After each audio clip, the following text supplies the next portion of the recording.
سنتے ہیں موبائل چھین لیا، اس طرح کے واقعات، جب ان کو پوچھتے ہیں پکڑتے ہیں کہتے ہیں دوائی کی ضرورت تھی. کیوں ہے یہ؟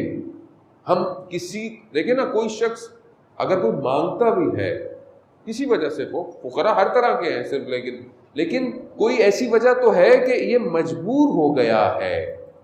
کتنے وائٹ کالر، ابھی دیکھیں کورونا کے اندر جو حالات ہوئے، کتنی مشکلات ہوئی، پوری دنیا کا اقتصاد جو ہے فلج ہو چکا ہے، یعنی پوری دنیا کا.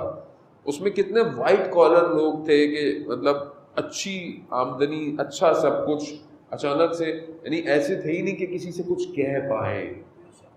اور ماشاءاللہ آپ لوگوں نے بھی جو ہے وہ اس میں بھرپور، جو ہم سنتے رہے دیکھتے رہے کہ بھرپور کردار ادا کیا، لوگوں نے کردار ادا کیا، پھر این جی اوز نے، پھر پرسنل لوگوں نے. یعنی یہ بہت ضروری ہے. اسلام یہی ہے کہ اگر میں اچھا کھانا کھا رہا ہوں، 2 ڈشیں میری ٹیبل پر ہیں اور حالات ایسے ہیں کہ میں ایک کھا لوں ایک دے دوں، اسلام یہی ہے، یہی اسلام ہے. یہ تو نہیں ہے کہ صرف میں کھاتا رہوں اور دوسرا بھوکا مرتا رہے، پھر وہی ہے بے حسی ہے، مجھے اس سے کیا. عزیزان محترم، سید مہدی بحر العلوم کہ جو بہت بڑے عالم دین گزرے، کہ جن کی امام زمانہ صلی اللہ تعالیٰ فرجہ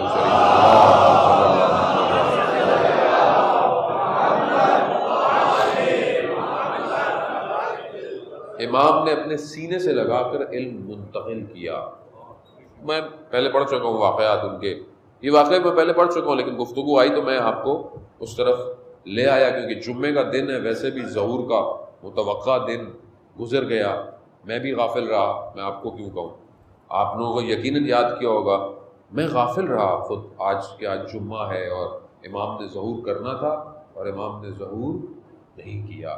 سید جب نجف میں تھے تو ایک نجف کے عالم دین کہتے ہیں میں گھر میں کھانا کھا رہا تھا، نوالا میں نے اٹھایا تو دروازے پر دق الباب ہوا، تو میں نے دیکھا جو آواز دے رہا ہے وہ سید کا غلام ہے. تو میں نے کہا کیا ہوا؟ کہا سید نے بلایا ہے. میں فوراً پہنچا.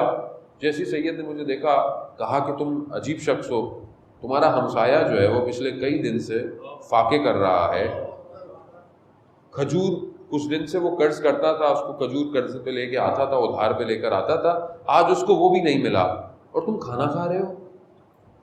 اب یہ کہنے لگے کہ مجھے سید واقعا معلوم نہیں تھا کہ وہ، کہا اگر معلوم ہوتا تو کافر ہو جاتے تھے. یعنی اگر انسان کو پتا ہو کہ اس کے اطراف میں، اس کے پڑوس میں اس کا کوئی رشتہ دار بھوک میں، مشکل میں زندگی ہے اور آپ اپنی زندگی گزار رہے ہوں، تو آپ کیسے مسلمان ہیں؟ یعنی رسول خدا صلی اللہ علیہ وسلم کیا فرماتے ہیں کہ جب تم صبح بیدار ہو تو تمہیں عالم اسلام کی خبر ہونی چاہیے. اصل یہ بیسکس ہیں، یہ کوئی انفرا ٹیکنالوجی والی باتیں نہیں کر رہا میں آپ سے، اصل یہ بیسکس ہیں جو اصل میں ہٹ گئی ہیں ہمارے اندر سے. تو کہا میں کیا کروں؟ کہا یہ کھانا ہے، یہ لے جاؤ. کھانا دیا اور کہا یہ پیسے ہیں، جب وہاں بیٹھنا تو رکھ دینا، اور کہا ان سے کہنا میں آپ کا ہمسایہ ہوں، میرا دل چاہا میں آج آپ کے ساتھ کہوں. یعنی اس کی عزت نفس بھی محفوظ رکھنا. اللہ اکبر اللہ. یعنی یہاں آدمی دیتا ہے، جتاتا ہے، چھپ چھپ کے بتاتا ہے، چھپ چھپ کے بتاتا ہے. یعنی ایک تو ہوتا ہے نا چھپ چھپ کے بتا رہا، وہ ہاں گئے تھے، ہاں وہ کچھ ہم نے بھی دے دیا تھا. بعض صدقے ایسے ہیں کہ دائیں ہاتھ دے تو بائیں ہاتھ کو خبر نہ ہو. یعنی اس کی وجہ کیا ہے؟ نفس. سن رہا ہے کہ سامنے والوں نے اتنا دیا، میں کیوں نہ بتاؤں، میں کیوں نہ بتاؤں. کیونکہ ہم نے معاملہ دنیا کے ساتھ کیا ہے. خدا کے ساتھ کیا ہوتا تو سائل آیا میرے مولا حسین علیہ السلام کے پاس،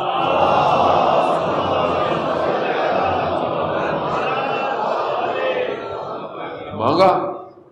امام گھر گئے، امام نے دروازے سے ہاتھ باہر نکال کے دیا، کہا لے جاؤ. پوچھنے والے نے پوچھا مولا سامنے سے کیوں نہیں دیا؟ کہا میں نہیں چاہتا تھا اس کی آنکھوں میں شرمندگی محسوس ہو. اللہ اکبر. یعنی تعلیمات دیکھ رہے ہیں آپ. پھر وہ گیا، کھانا لے کے گیا، کہا میں اپنا ہمسایہ ہوں، میرا دل چاہ آپ کے ساتھ کھانا کھاؤں گا. جب اس نے کھانے کے تش سے اوپر سے وہ کپڑا ہٹایا، جب اس نے کھانا دیکھا تو اس نے کہا یہ کھانا کسی بڑے سید عرب کا ہے، یہ آپ کا کھانا نہیں ہے۔ کہا میں نہیں کھاؤں گا جب تک آپ مجھے کچھ بتائیں گے نہیں، ماجرا کیا ہے؟ کہا ایسا ایسا ہے، مجھے سید نے بھیجا۔ رونے لگ گیا شخص، کہہ رہا ہے کہ کچھ دن سے میرے یہاں فاقے تھے اور میں کھجور لے رہا تھا، آج دکان والے نے وہ بھی منع کر دیا، لیکن یہ بات میں جانتا تھا یا خدا جانتا تھا؟ یہ دیکھیں کیوں، کیونکہ دیکھیں جب آج انسان ایک وادی میں پہنچ جاتا ہے تو پھر عالم اس کے لیے کھل جاتا ہے۔ یہ ہے اصل میں کربلا۔ عزیزان محترم، بہرحال میں مقدماتی گفتگو ہی رہے گی، آج ہمیں اصل میں اس وادی میں وارد